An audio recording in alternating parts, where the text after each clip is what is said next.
Friends ఇప్పుడు మనం బండారుపల్లి రెవెన్యూలో ఉన్నామండి. ఇది మీరు స్ట్రైట్‌గా చూస్తున్నారు కదా! ఇది మిరపేసింది చేను. అక్కడ చెట్టుని చూడండి. అక్కడి నుంచి ఇది మొత్తం మనకి అటుపక్క ఓ చెట్టుంది చూడండి ఫ్రెండ్స్. తాటి చెట్టు. యువతలండి. అదే ఆ తాటి చెట్టు యువతలకి ఆ గెనుం కనపడుతుంది కదా! అక్కడ వరుసగా. ఆ గెనుం దగ్గర నుంచి ఇది మొత్తం కలిపి మనకి 2 ఎకరాలండి. 2 ఎకరాల చేను ఒకటే బిట్ అండి ఇది. ఇదండి మంచి పొలం ఇది. మా నల్లరేగడి పొలం అండి. బాగా ఏదైనా ఏ పంట అయినా పండిద్ది. ప్రజెంట్ మనకి దీనిలో మిరప వేశారు. ఇదిగోండి మిరప మీకు చూపిస్తాను చూడండి. మిరప వేశారు చూడండి. బాగా బాగా కాసింది మిరప. అయితే ఈ 2 ఎకరాలు మనకి సేల్కి వచ్చిందండి.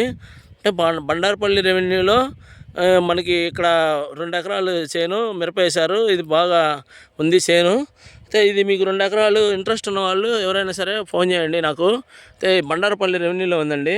అయితే కొంచెం ముందుకి ఇప్పుడు అక్కడ తాడి చెట్లు కనపడుతున్నాయి చూడండి ఫ్రెండ్స్. అటు ముందుకు వెళ్తే ఆ తాడి చెట్ల దగ్గర మనకి డొంక రోడ్డు ఉంది. అక్కడ నుంచి కొంచెం ముందుకు వెళ్ళిన తర్వాత రావెల మందపాడు తార్ రోడ్డు ఉందండి. ఆ లోపల నుంచి డొంక రోడ్లో రావచ్చు దీనికి. ఇది లోపల పొలమేనండి. ఇది మొత్తం 2 ఎకరాలు ఏ పంట అయినా పండిద్ది. మంచి పొలం అండి. ఇది బాగుంది స్ట్రైట్గా. ఇదండి మొత్తం మిరపేశారు. అయితే ఇది మీకు 2 ఎకరాలు సేల్కి ఉందండి.